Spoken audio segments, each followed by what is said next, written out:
You're not doing another podcast, are you? No! What do you have, 30 subscribers? What a big waste of time. Lenz? Or Len plus Z? Your real name is Leonardus. Now put the stuff away. We're going to my mother's house to visit. And to that I say, la la la la la la la la la la la la la la la la. No! La la la la la la la la la la la la la la la la. No! Baseball cards.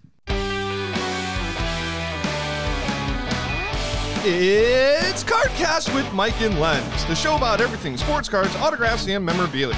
I'm Len plus Z, and I'm here with my friend and co-host Mike Z. Mike, we're going to get a brief update from our news correspondents. PSA is closed. No. And we're back. Mike, Mr. Opening Day, what's going on, my friend? Hey, Len, what's going on, man?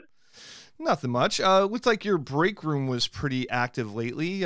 Would you like to share some interesting things that came out of your break room? Yeah, sure. We've been doing some fun breaks, a lot of opening day stuff. But one of the really cool things that we just did yesterday, once in a while I pick up a vintage pack. This was a 1975 Topps football GAI graded pack, and we broke it yesterday. We actually made it. It was very cheap. We did, I think, 40 cents a spot, and we broke it with 10 cards per pack, and we got a couple of Hall of Famers. I was pretty happy because there's 528 cards in the set, so to get a couple of Hall of Famers was pretty cool. We actually got a leader card, a wide receiver leader card with Fred Biletnikoff, and we also got a Roger Worley, who I find out, I see his autograph all over the place, and I'm like, I think he's a Hall of Famer. So I looked him up, and lo and behold, he is a Hall of Famer. So out of 10 cards, we did get 2 Hall of Famers, which was pretty nice. I was pretty happy with that. I had never opened a 1975 Topps football pack before. And I know you deal with a lot of vintage stuff, so I'm sure you've seen a lot of 75 Topps football.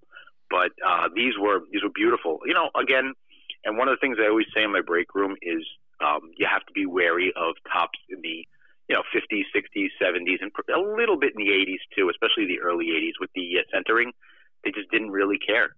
So that's why those PSA 9s and 10s are so hard to get. And that 81 Topps Fernando Valenzuela, card is in a PSA 10 is a unicorn. I don't even think it exists. So that's the type of thing that we look for. We look for good centering. And a couple of the cards had pretty nice centering. And the fact that they just came out of a pack and those 75 Topps actually have white borders, so some of them have a chance to do 8s, maybe 9s. So it's pretty fun. That was one of the fun ones for sure. Yeah, I actually watched that, and I that was one of the things I kind of picked up on. I was like, some of those definitely had that 60-40, 55-45 centering, side to side at least.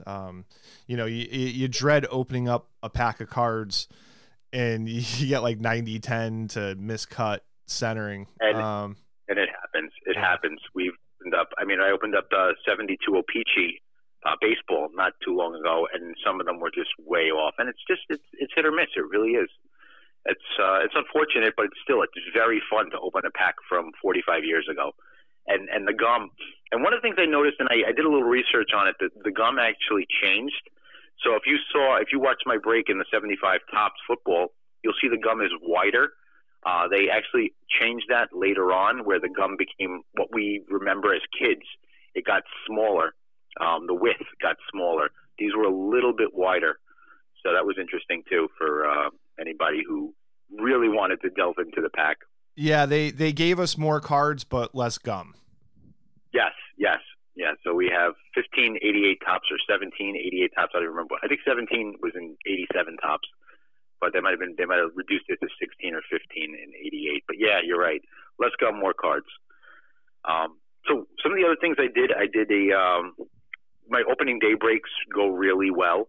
And one of the cool items we pulled out recently, 2 of them were really cool. I haven't done too many opening day breaks in the last week or so, but one of them we pulled out an 8x10 of Nolan Ryan autographed, and it's him punching Robin Ventura. And obviously, we remember that story as kids, and that was a big, big deal. So I did a little back research on that, and just to get into it for a second or two. Actually, So I guess there was some bad blood between the White Sox and Texas going into that game, going into the whole series. There was an issue. So Robin Ventura had actually told his teammates that I don't care who's pitching, but if he gets hit, he's charging the mound. So apparently Alex Fernandez, if you remember him, the first-round draft pick for the White Sox, actually hit Juan Gonzalez the inning before. So Nolan Ryan, not wanting to be outdone and being the tough Texan he is, Ventura had gotten a hit off him in the first inning. So I think this was like maybe the fourth inning. So Ventura got up and got belted, and he just went after Ryan. And Ryan, as everybody knows, Ryan just took it to him. So the actual photo is Ryan with Ventura in the headlock, and it's signed by Nolan Ryan. I thought that was really, really cool. Don't mess with the Texas Express. No, absolutely not. You don't mess with him at all. And he was older. Like you, that's a guy you're supposed to respect. You don't go anywhere near him. That's like somebody charging Derek Jeter. When he was, you don't do it. You respect the player. And Ventura just, as a young kid, just didn't care. And he said it. He said it ahead of time to his teammates. So I guess he didn't want to look bad. And his teammates revered him for that. I mean, now we look back at it 25, 26, 27 years later, whatever it is, and we say, we laugh at it a little bit, and we're like, oh, Ventura, Ryan got the best of you. But he was actually really respected. As a matter of fact, I did an even deeper dive, and before the game, the Team USA, because Ventura actually played for Team USA. He's got that 88 Topps traded card. The Team USA team, maybe the 92 team or whichever team it was, I think it was 92, 96, whatever team it was there to watch the game. And Ventura had a little meeting with them before the game. And one of the players on that team was, we'll all remember, Paul Konerko, great hitter for the White Sox. And Paul Konerko said that, he didn't lose any respect. If anything, he gained respect for Robin Ventura for doing that. So that's pretty impressive to get a baseball player's view of who was actually there to watch the game. So that was pretty impressive. Yeah, he did a really good job of not looking bad. Yeah. I mean, we laugh about it now, but Ventura was definitely revered by his teammates for doing that because you have to have stones to go after Nolan Ryan. Yeah. And one of the other things we pulled which I thought was really cool, a slabbed Beckett graded, well, not graded, but a Beckett slabbed Julius Erving autograph, which is very nice, a Dr. J. So that was kind of fun, too. Yeah, we just had a whole little conversation about Dr. J appearing at one of Jimmy's shows, so it's kind of cool that came out after. We'd had that. Yes, it was like last episode, too. Like a day or two after that. It was very cool. Very happy to see that. And, my opening day breaks, I've done, there's a run of 200. We're like almost 140 in. So a lot of big names still out there. And Julius Erving was one. I think the letter E is like $3 or $4. Like it's really cheap. So the guy who won it got it for $4. Like really, really fun stuff. Another one of the opening day breaks that I did, we pulled a Mike Piazza 8x10. I've had a bunch of him come out. Like he's a, Hall of Famers, all Hall of Famers, or almost all Hall of Famers and big names there. And lately what I've been doing is putting together these opening day pack attacks. So basically it's 15 packs of, well, I've done two different types. There's a newer one, which is like the last 10 years or so. It's different sports. And then you open each one, you give each person a spot, and for $4, and if you buy two, it's $7 for two. And you get packs, and if your pack gets a hit, meaning a numbered card or a patch card or an autograph, you get the entire pile of packs that are out there, the entire packs that we've opened that don't have hits. So that's kind of cool. And yesterday we did one of those, and out of the 15 packs, we actually got 4 hits, which was really, really nice. And then I actually did one with vintage cards. I wanted to mix it up a little bit. So I took some when I say vintage, I mean like junk era type stuff. So I took like 89 Fleer cello packs and 89 Donner cello packs and, 1991 Topps rack packs. I got 15 different packs, or close to 15. It was 15, but maybe they were assorted because I think we had a few 87 Donners in there. And then I named hits. So let's say 1991 Topps. The only hits were a Chipper Jones rookie card or a Mark Whitten error, which is a big card. For those of you who don't know, Mark Whitten has a 1991 Topps, and Lenny knows all about this, a Topps error card. Absolutely look it up. It's like a $75 card on eBay, and is probably in some people's comment boxes right now. But absolutely it is. Yeah, absolutely. So that's most of the stuff we did. We did a couple of other little things. I did a football mystery box. It was $1 a spot, and someone hit Dan Hampton, Hall of Famer for the Chicago Bears, a signed football with the Hall of Fame. I think it was 2002 inscription. So that's kind of cool. Plus, we're recording this on Wednesday, and I have a huge delivery coming today of just tons of cool stuff. Tons of stuff that you're not going to see in any other break room. So I'm super excited to get that as well. Well, that's pretty much. We'll also, like always, we'll put the link to your opening day Facebook room or page, room or page. It's a room. It's a room. Yep. So opening day room, we'll have that link in the description. So you could just click on it. You can go check it out, and it's awesome. It's awesome. Thank you to the people who've done that, because I've gotten people in the room who just basically clicked on that link. So thank you so much for everybody who does that. And that's pretty much it on my end. What's going on with you in the world of vintage? Still sorting 70s, but having a good time with it. I mean, the whole weekend, it was like, all right, my wife, who yells at me in the beginning of every show, we went for a hike on Saturday morning, and then then it was pretty much the weather was bad, and obviously everybody's supposed to stay home. So fortunately with the hiking, it's not a busy place. Like, we know some back trails that you're distant from everybody, so it's nice to just get out, breathe that fresh air, and do that. And when I got back, it was back to sorting 20,000 70s cards that I'm putting in lot, set, or partial set format that will be up on eBay, and probably sometime next week. Created a Facebook page, which we'll put a link below on that, for CardKast with Mike and Lenz, so you could join that, and by doing that, you'll be constantly kept in the know. You can't really you can hit the notification bell on here and you get notified when we put something up, but you won't be able to see like what we have coming down the pipe. So like if we have a special guest coming on, or maybe we might do a giveaway at some point, you want to join that room. It's gonna be good. I'm gonna work on getting some daily content up there, just some conversation pieces and things like that. So I'll put that link in there as well. Had a bunch of auctions end on Sunday night, which was a lot of 60s, 70s stars, $5 to $20 value cards, and probably 100 or so sold on open auction. I think I ended up putting out like 50 packages to the post office the other day, so I was pretty busy with that. And in between, I was just while I was doing my sorts, I was checking in some of the opening day breaks. I was able to catch some of that stuff too, so that was all fun. Oh yeah, thank you for watching. I appreciate that.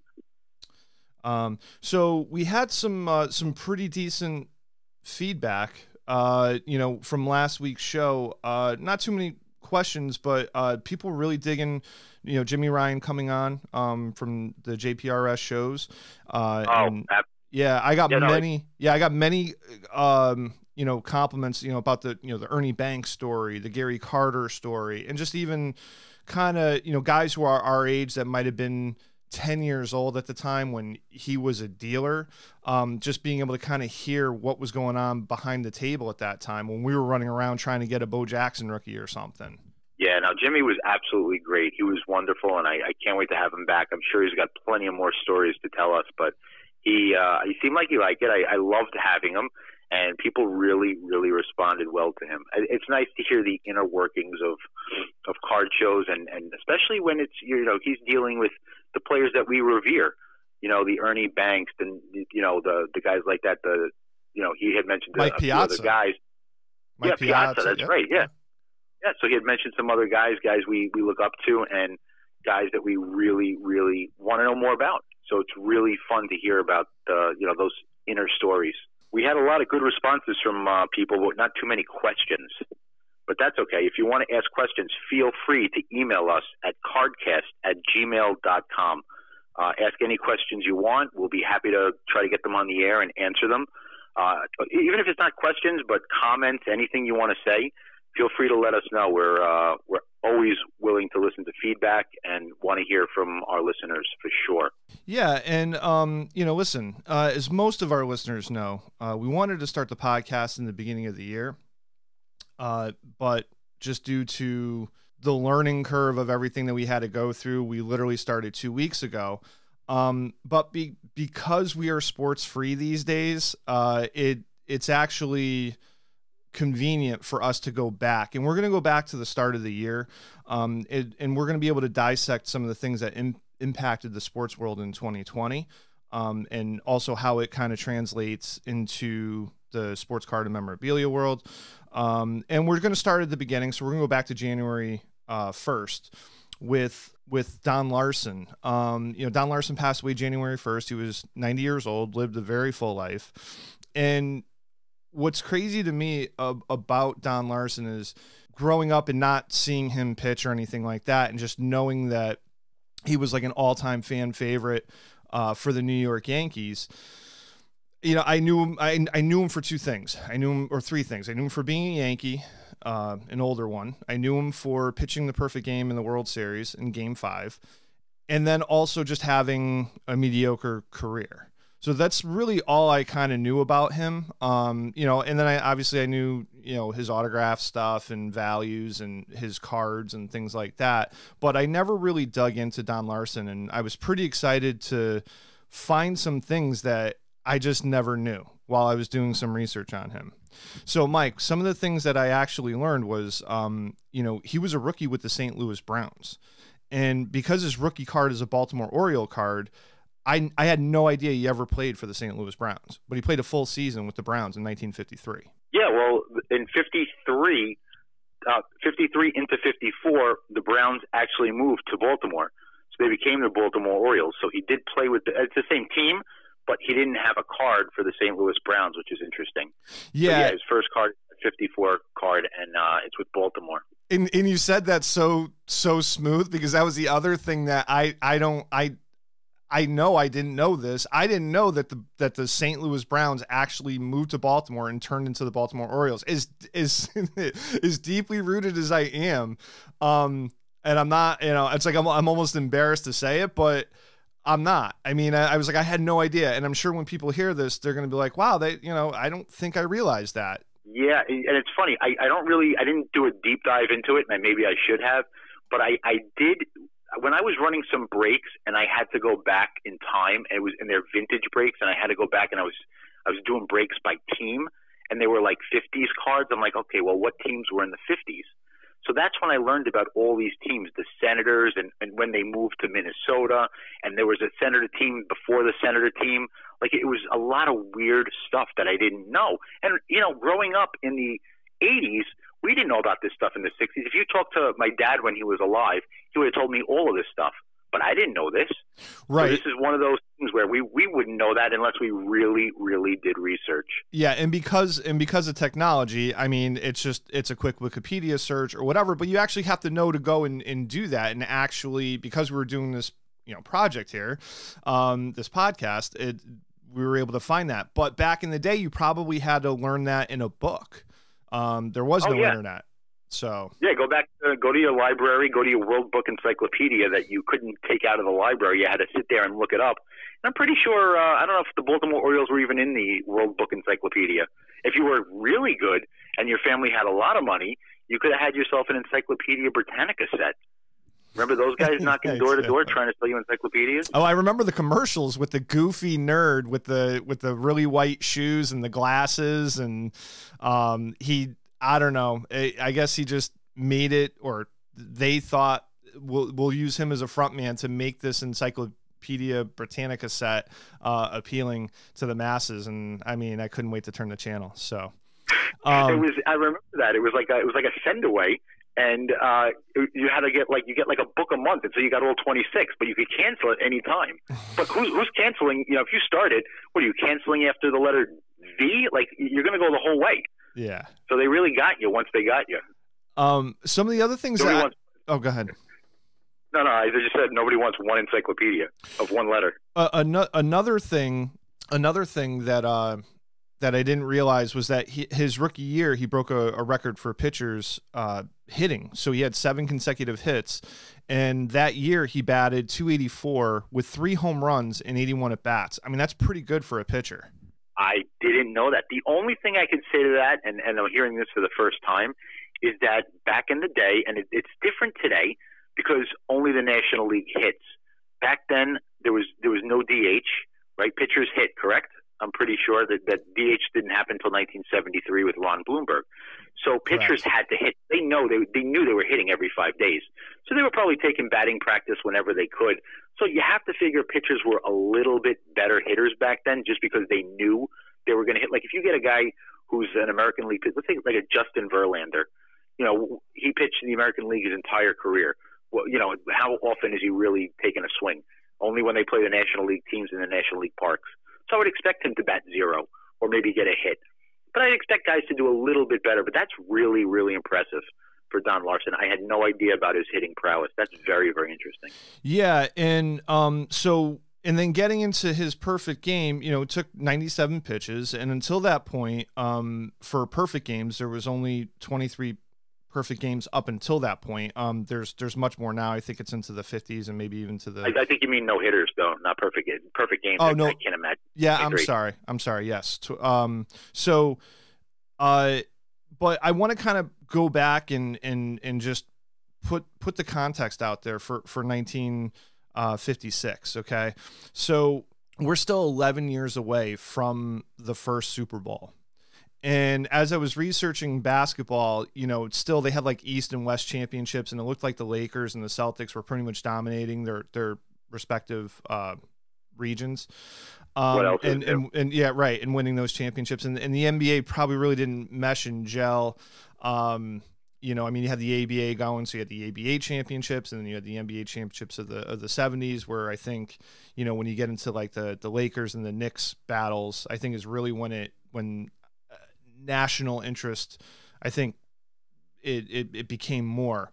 So being that it's 1956, again, 11 years away from a Super Bowl, baseball, and this has been documented, I mean, it really was it's the national pastime. So being that he pitched a perfect game where baseball is the sport at that time, I mean, this was such a big deal. Absolutely. It was on the biggest stage, the World Series. Correct. And nobody has pitched one in a World Series ever since. And I believe Halladay pitched one in 2010 in the playoffs, but it wasn't in the World Series. And it wasn't a perfect game. I think it was just a no-hitter. I think it was a perfect game. He was perfect. Was it? I didn't know that. I think so. Well, you know what? I don't know. I'll have to double check that. So, I thought it was just a no-hitter, but I could be wrong. Either way, it's a phenomenal feat to get 27, outs from professional major league hitters. Right. And speaking of that, there were 2 plays that came close to ruining it. Jackie Robinson hit a line drive off of third baseman Andy Carey's glove, and it shot over to Gil McDougald, who threw Robinson out by a step, which is, Robinson's coming out guns blazing down the first base line. So getting Robinson out was obviously a big deal. And then Gil Hodges hit a deep fly ball, and it was run down by Mantle. I actually saw an image at a show of that play, and it wasn't like he had to run back. I think he was like charging in on a diagonal, and it almost looked like, he like after catching it, he was probably going to have to like dive and lay out. So, I mean, it was like one of those gapper shots that looked like it could have ruined the game. And by the way, Mantle also hit a home run in the 4th, a solo shot, and then there was a run added later on by Hank Bauer, so they ended up winning 2-0. But you know what's great? The fact that you just said 2 iconic names. You gotta remember, this wasn't done against the Miami Marlins of 2019. This was done against the best team in the National League, with the Brooklyn Dodgers, with multiple Hall of Famers. Obviously, Hodges isn't a Hall of Famer, but he's very close. But you got guys like Pee Wee Reese and Duke Snider and Jackie Robinson. This is the lineup he faced, and he pitched a perfect game. Like that makes it even. You hear the names, and if you look at the box score, and I didn't, but if you look at the box score and you see the names up and down, even the last guy, I did see the last guy that he got out. I forget his name, but he was a .312 hitter. it's like facing a team of all-stars. Well, his name was Dale Mitchell, and there was a little controversy about that and he hardly struck out. All right, and the thing about that was, he swore it was a ball. Now, on my research, and it's funny because I did research on this particular play just inadvertently because I wanted to see it. Back in the day, somebody lent me a bunch of DVDs, and it happened to have the perfect game in there. And my buddy Johan and we watched the game, and with the DVD, we were actually able to kind of pause it frame by frame. And what we noticed in the last pitch is that there was a check swing. And that check swing, when we paused it all the way out to its full extension, it was going down the third base line. Okay, he was a left-handed hitter, and it was going down the third base line. So then I'm like, well, was there a different rule for check swings back then? And I was looking to see when the check swing rule was in effect. And I couldn't really find anything, but it did say in a different Wikipedia section that he did break the plane with the check swing. So I had swing and a miss. I mean, yeah, I do remember the video of it, and I'm pretty sure it was the home plate umpire that called it. So he didn't check with anybody. He called it immediately. So yeah. that was him. Yep, so he didn't even help. That was really interesting. Really interesting. The other little fact, and it kind of goes back to what I said before as far as how big this game was, it was a 7-game series. That was game 5, and he actually got smoked in game 2, so he didn't fare out too well. I think he lasted like an inning and a quarter, but he still pulled in the MVP of the World Series and also collected a Babe Ruth award. Yeah, you have to. I mean, how do you not give it to him? I mean, he did something that nobody else has ever done. That was very impressive. And that one game, and we'll talk about probably other guys and in baseball and sports history where one game changes, and to get to the whole sports card memorabilia industry, Don Larsen has made he made a living off of that one game. I know personally, I have a baseball signed by him. It says Perfect Yankee, and it has the date on it. And he probably signed, who knows, 50,000 of those. Well, getting into some of his collectibles and memorabilia, I was doing a little research last night, and I just kind of went on eBay, and I just went from highest to lowest just to see what was going on, and I even did some completeds. And his 54 Bowman rookie in high grade is a strong card. Hundreds and hundreds of dollars, if not close to, a PSA 9, I think there was like an asking of $900 or something like that. And now, is that comparable to other commons or minor stars, or is it actually much higher than really maybe what it should be because of that one? Well, it didn't sell at that. So obviously we're dealing with an asking, and right. So who knows, but but just even seeing that, I mean, it's kind of just it got my attention.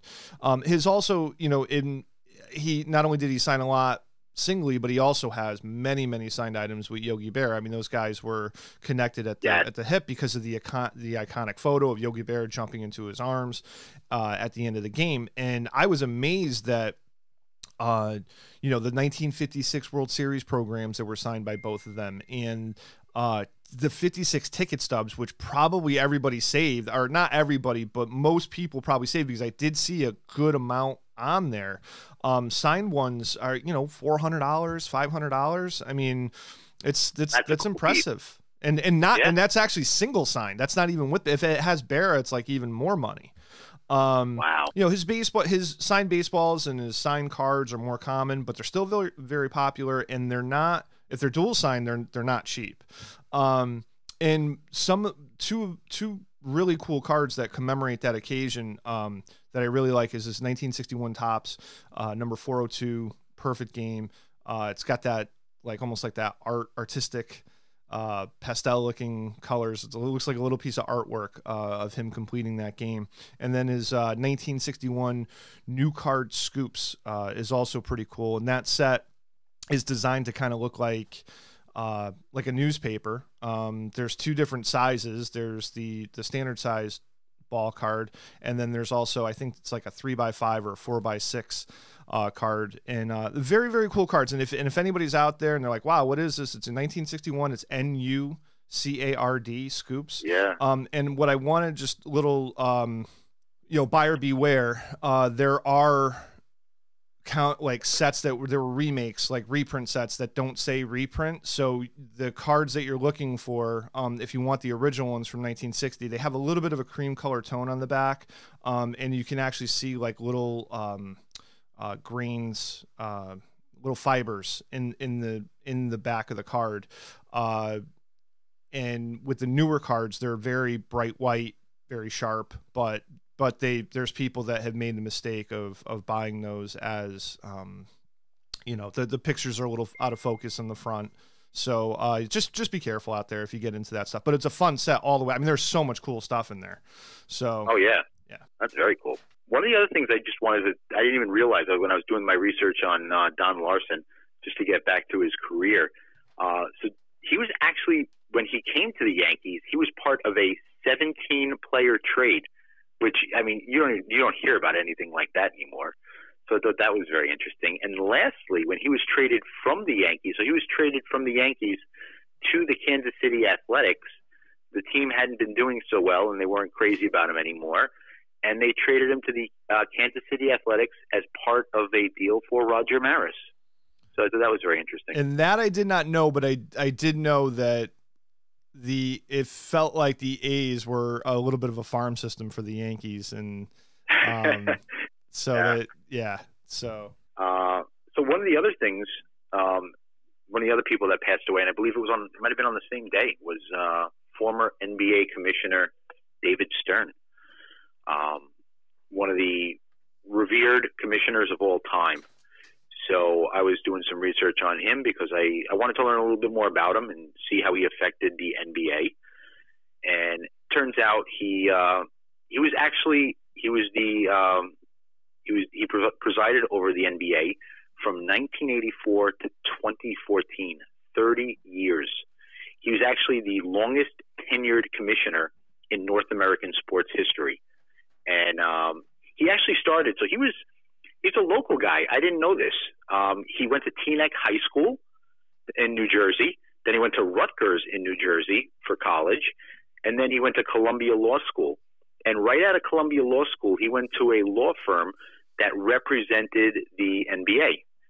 So he actually became their outside counsel in 1966. Then he moved into more prominent roles. And just by looking him up, I was very impressed with all the stuff that he was a part of, including he was a lawyer. He was the lead lawyer, the lead attorney. And I didn't even know this. Did you know that Oscar Robertson actually had a lawsuit against the NBA? I did not. All right. Yeah. So, Oscar Robertson actually did have a lawsuit against the NBA. And we've never talked about, but we probably will get into at some point, Curt Flood having a lawsuit against Major League Baseball, or, complaining to Major League Baseball about free agency. And I didn't know that Oscar Robertson actually did the same thing. He had a lawsuit against the NBA in 1970, and the lead attorney for the NBA at the time was David Stern. So he actually negotiated, and free agency became a thing. So he negotiated for the NBA, and he oversaw the NBA-ABA merger and free agency, which I thought was pretty impressive. During his reign, he actually got drug testing. There was an estimate in the early 80s that 40 to 75% of the NBA was using cocaine. No wonder why everybody was running around jamming the basketball. Right. I knew Michael Ray Richardson. I knew he was a big case for that. But I was shocked to see that so many, there was again, these were just reports, but still, we didn't even hear about that now. We don't hear about any of that back in the day. No, guys know that it is how it tears apart your body and your heart. I even, I read, I got to meet Daryl Dawkins a while back, before he passed. I mean, probably almost 20 years ago now. And he had a book come out, maybe it was like 03, 04. And I was talking to him, and I read the book, and he's just, casually used cocaine. I mean, outside, maybe some guys were doing some stuff. Clearly some guys were probably doing some stuff before the game as a stimulant. I remember reading, not that this has to do anything about cocaine, but there was a guard for the Orlando Magic who used to drink, a pot and a half of coffee before a game just to, and he was good. Yeah. I'll look him up.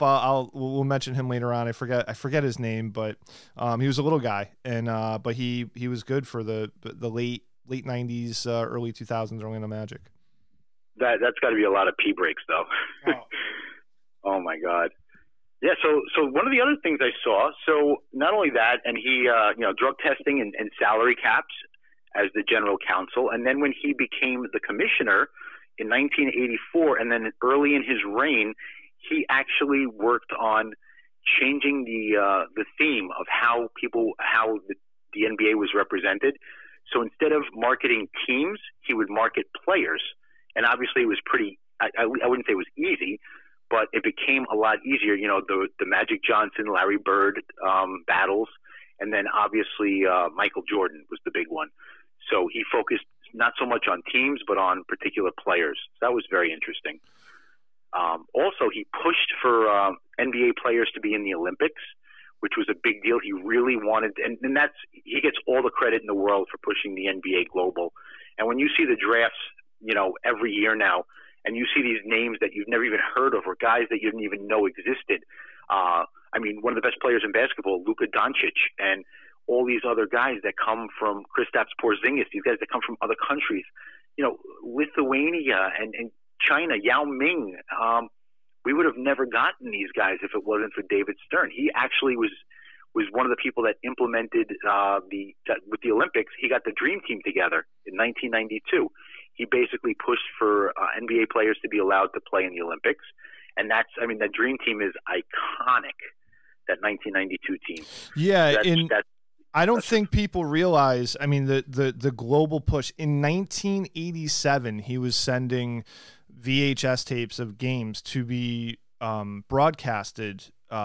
He'd send them over to China so that they can broadcast them in their own television world.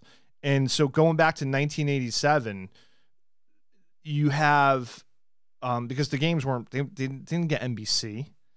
So, there wasn't, ESPN at maybe, I don't think they were airing over there or showing anything, maybe some highlights here and there, but for them to actually get full games, and those people were in awe and fell in love with those guys that were coming up through the ranks and eventually forming the 1992 iconic Dream Team, as you said.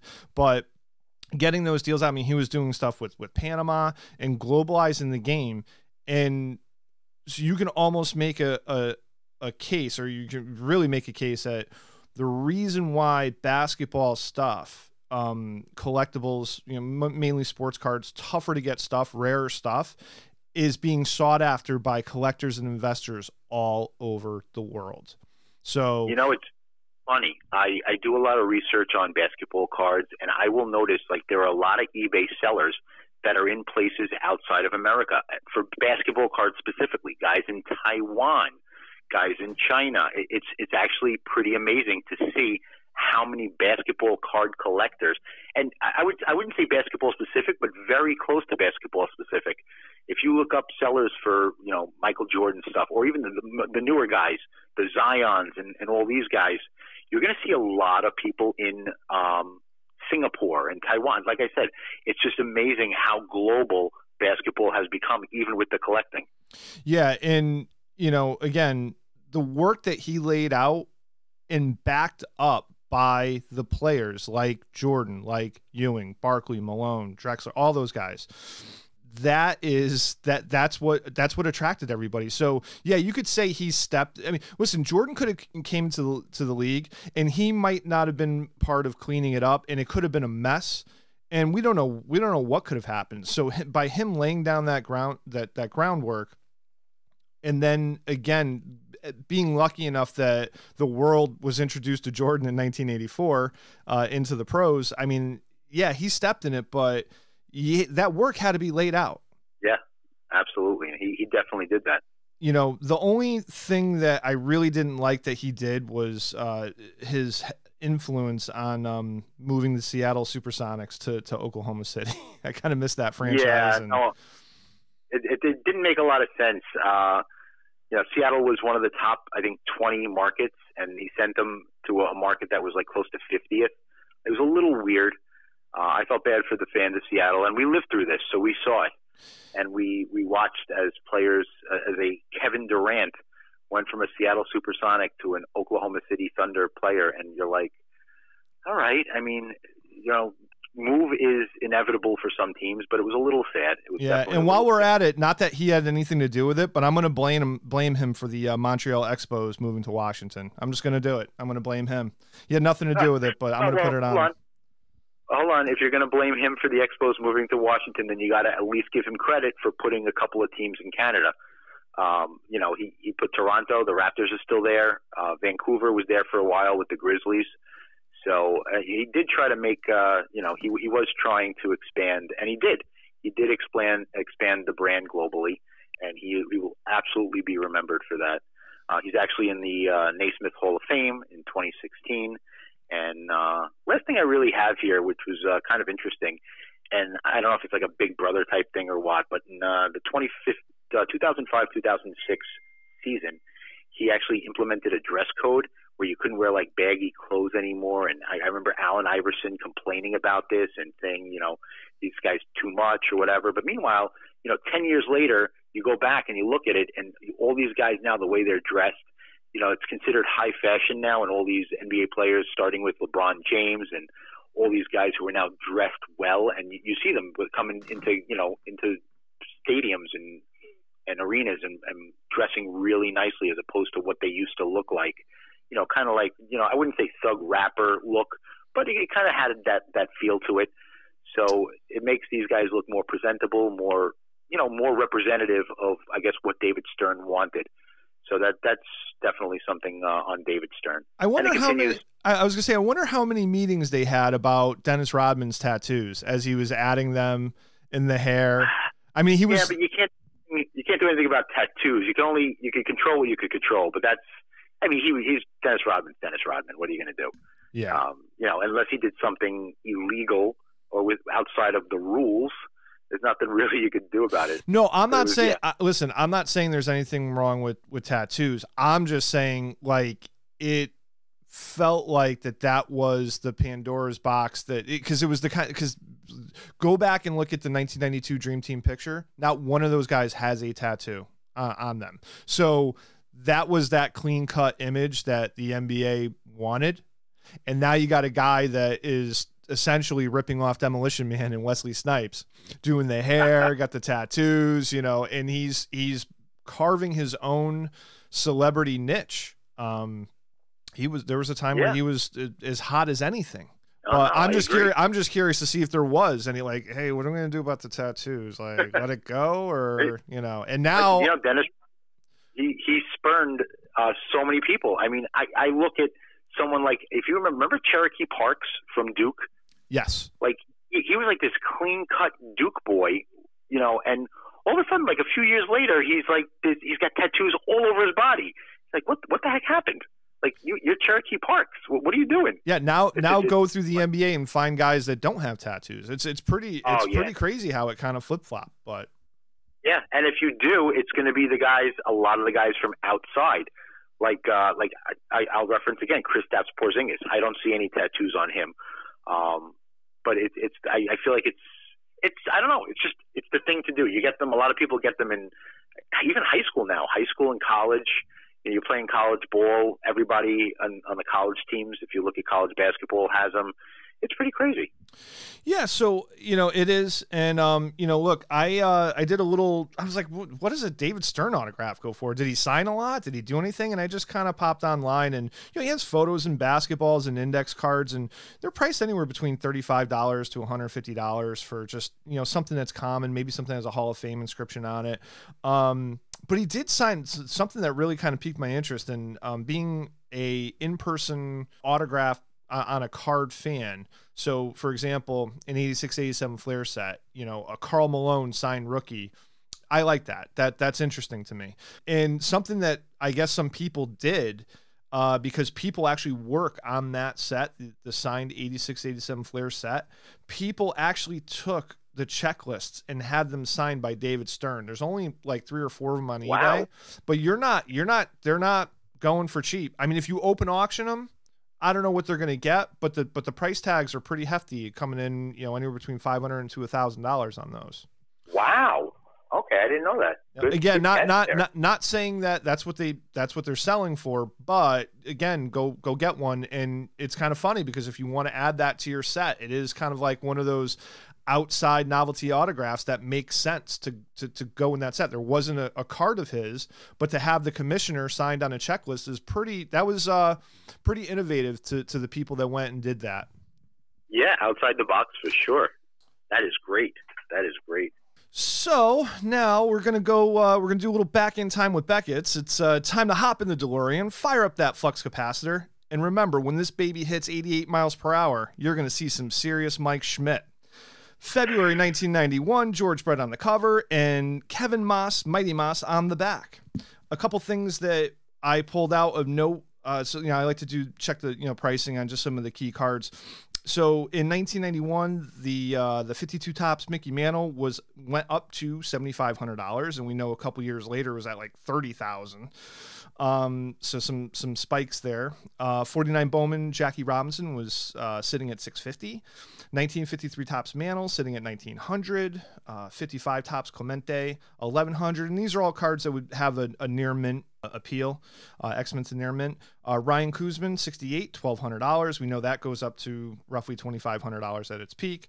This was kind of interesting. Set 1975 Topps Robin Yount went up to $140. I thought that was interesting because I haven't seen that number on that card in a very long time. And Brett was actually sitting at $160 in the 75 Topps set. Another thing that caught my eye was the 82 Topps Traded Ripken sitting at $30 only, or $30 only. Darryl Strawberry I think he made the move in that offseason in 91 to the Dodgers, I believe. And his 84 Donruss up to $45. Wow. The iconic 1986 Donruss Canseco that we were talking about that Jimmy was trying to buy at $125 and sell it $150 in the late 80s when Canseco was hotter than anything, actually went down to $110. And the 89 Upper Deck Ken Griffey Jr. card went up to $33. I love how they used the 30 and then the 3, and they're not using like 35 or 30. Now, the only autograph guest that kind of caught my eye was actually, and we talked about him earlier today, the legendary Mick. He was showing up in 2 different spots in February 9th and 10th, so Saturday and Sunday. Both places were out in California. And his autograph was $35, but there were stipulations. So in bold letters, no bats, gloves, statues, uniforms, or personalization, or limited edition items. So they really capped it to just basically a flat, a ball, a signature. I'm sure Mick probably had a couple of brews sitting underneath the table.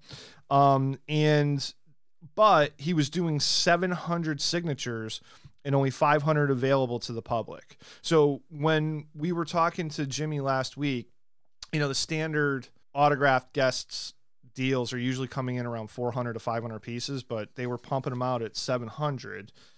And even though I'm sure people would have loved to have had the menu on him to get inscriptions, and probably one of the reasons why when you see signed baseballs or bats with Hall of Fame inscriptions or home run inscriptions, they command a very, very high premium because clearly it states here, no inscriptions, no personalizations. Then he showed up in in a different spot in San Jose the next day, and it was the same exact deal by the same agent. So let's see if must have been something Mantle didn't want to do. He didn't want to sign bats or inscriptions. That maybe, I don't know. I wonder what the reason is. Do you have any thoughts on that?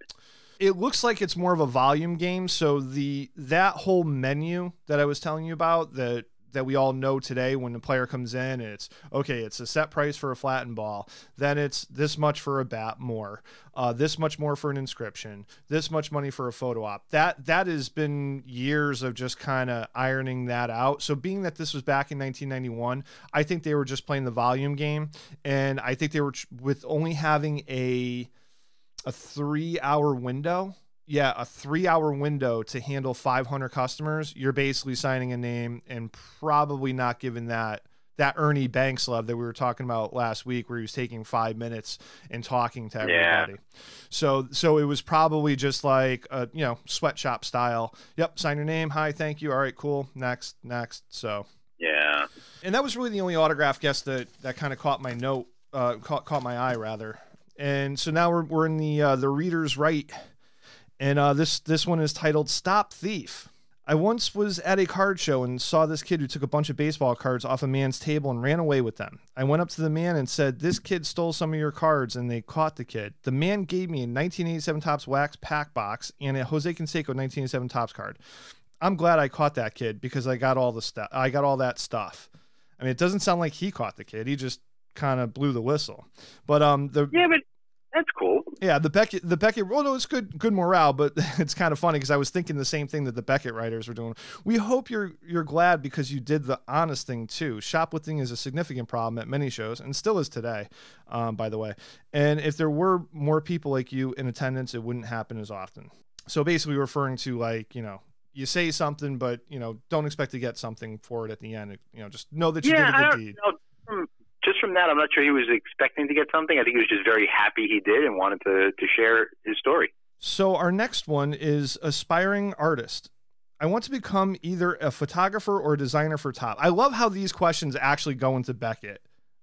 So we had one with a licensing issue with wood making emblems or something last week. That's right. Yeah. I want to become either a photographer or a designer for Topps. How did the current photographers get their jobs? Who are they? What kind of money do they make? And what are requirements for hiring? I have another question about Topps. Why do they seem to be behind the times when it comes to design and predicting future stars? And do you think the Topps extended and regular rookie cards will be worth much in the future compared to the other companies, rookie cards and XRCs? And this guy was just trying to get everything at once. 1,000 questions. Yeah. Oh my God. And their response was, it's kind of long-winded, but basically they just, they just say you got to write to Topps and this and that. Really long. Yeah. Well, it's a little weird they put that one in there. Like, were there not that many letters that month? I don't know. No, there's a decent amount. This one is double vision. There are times when I go to my card dealer and see the exact same card for 2 different prices. Example, 1984 Topps number 8 Don Mattingly selling for $27 and the same card right next to it for $30. Both cards are in mint condition, so why the difference? And then the response is, did you ask the dealer? Perhaps they're not both. Perhaps they're not. Just referring to Beckett knows all. Perhaps they're not both mint, or maybe one is an O-Pee-Chee card. My first thought was one was probably a little more off-centered than the other, and that's why it was a little less. I remember that happening at card shows. Someone would have like 4 or 5 of the same card, and the prices would be different, and it would be how mint the card was. It was grading before there was grading. Yeah. So this one is called Skirting Minis, and this one kind of piqued my interest a little bit because it obviously has to do with some 70s cards, which I clearly love and can't get enough of. Can you please give me as much information as you can on the 1975 Topps Minis? What are the prices? How did the distribution work as far as East Coast versus West Coast? And I knew that they were selectively sent out to different parts of the country. I just didn't know exactly what it was. And their response was the 1975 Topps mini cards measure about 2 1/4 by 3 1/8 inches. They were regionally distributed in California, Michigan, and the New England area. As indicated in the price guide, the minis currently are valued at about 1.5 times the corresponding regular card. I had no idea. I didn't know that they were regionally distributed. That's news to me. And I've done a couple of breaks with 75 Topps mini packs. Never knew. Didn't know there was a backstory to it. That's very interesting. Here's something that kind of rings true today. Killer kickbacks. It really hurts to see card shop owners get all the cards at department stores and toy stores by giving owners kickbacks. Ames stores in Ohio had 10 cases of Upper Deck at 79 cents per pack, and one dealer bought them all. The dealer doubles his money and the kids on small budgets lose out. And their response was, we agree that such practices are outrageous. Maybe you should let the store owner and dealer know of your displeasure and spend your money elsewhere. The first thing that kind of came up to my mind were like the Panini optic boxes, like people, and it's not so much, dealers at card shops, but just people scrambling to buy them and instantly resell them for way more money. Absolutely. It was a big deal this year with everything Zion. Any type of basketball card, any type of hanger, blaster, anything they could find, people were taking off the shelves immediately. And I think it's a little different today in terms of there aren't that many kids who go to a Walmart and buy packs of cards. It's a lot different than when we were kids. But still, I'm not a big fan of the practice. You can't stop it. You can't tell someone there's a limit to the number of items you can buy. But you could talk to the owner at least back in that time. Smaller stores.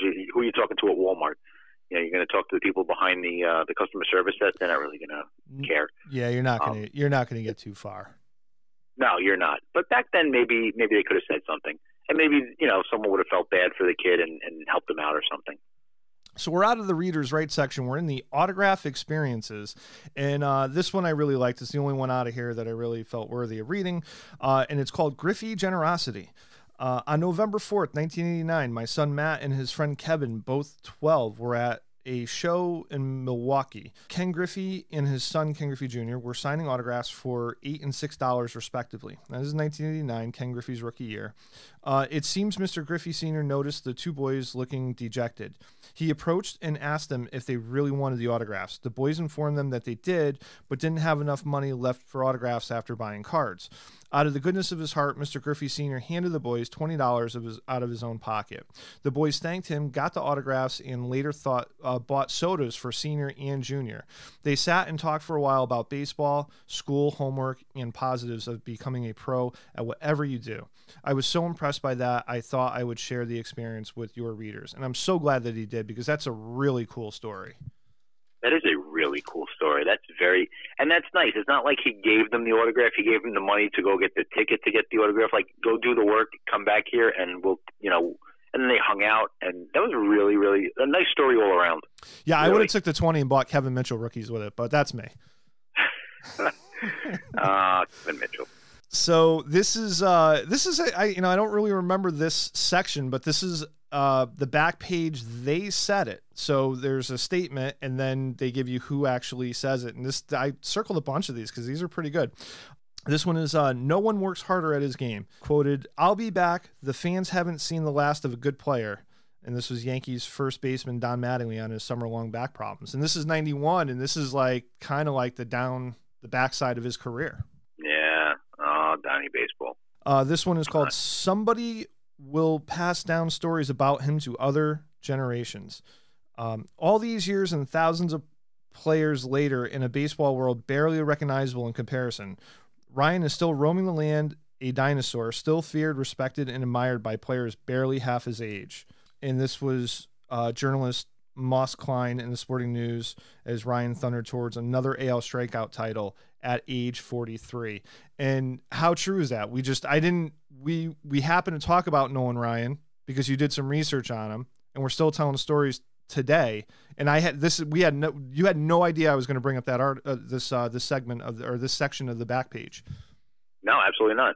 And here we are today. And so here's the thing. I'm turning 43 this year, and he, at Nolan Ryan, he was 43 and he's an AL strikeout title that he grabbed. So, there's a shot for you. So you're saying there's a chance. Yeah. Oh my God. I'd be throwing so much trash. I got nothing. I was 68 mile per hour fastball. Let's see. You can't hit with your mouth. I got to a point up here that when I was in the on-deck circle, I'd look back and see guys drawing straws to pinch hit for me. And that was a quote by Deion Sanders. Oh, my Deion Sanders. So that was his own. Yeah, that was his own quote. Let's see. Yeah, I think he added like 190 or something his first year with the Yankees. He was terrible, but he still loved to be in a two-sport player. This one is titled, Baseball Owes Nothing to No One. The way I look at it, my dad worked 40 years and probably never made more than $30,000 a year. Now they're going to pay me more than $600,000 to play a game. I feel pretty lucky. And that was quoted by John Kruk. John Kruk said that, $600,000 a year. Oh, wow. Career batting average of, I think, exactly 300 for 10 years before he had his little bout with cancer there and bounced back. I did not know that. I knew he was a good hitter, yeah. Yeah. And the funny thing, if I'm not mistaken, I got to look this up, but I'm pretty sure that he got the one hit that he needed to get him even at 300, and I think he just left the game. Like he walked out of the dugout and went to the back. Just dropped the mic? Just dropped the mic and said, that's it. I'm out. Now, I could be wrong. Again, another thing that I could have dreamt up, but, you know. We'll have to do some research on that. Yeah, he did a George Costanza. He walked out after telling the good joke. And this one is titled, this is our last one, Who Cares? And this is a quote. Tony's going too far, referring to Tony La Russa. He's putting all the blame on Jose, meaning Jose Canseco, when it's the whole team. He's a punk. Let them sweep us. I should have worn a red dress. And that was Esther Canseco, his wife. Oh, my God. That's so funny. So anyways, we hope you enjoyed the show. Our up-and-coming show topics, again, this is kind of going to be kind of the feel for the show. We're going to get into a little bit of the sports scandals, how they affect the hobby. We're going to talk about Derek Jeter, Larry Walker, Ted Simmons making the Hall. We're going to do a tribute to Kobe Bryant, and we're going to keep the special guests coming as well. Sounds good. Also, if you like the show, please like, subscribe, and comment below. Hit the notification bell. Make sure you check out Opening Day on Facebook for all of Mike's breaks, and check out CardKast on eBay, spelled exactly the same. CardKast for vintage and modern sports cards and singles, autographs, auctions, and buy it nows. Also, click the link and join our Facebook page to get notified when we're going to be doing other shows and all sorts of different and other kind of fun content. So thank you for listening, everybody, and we are out of here. Bye, everyone.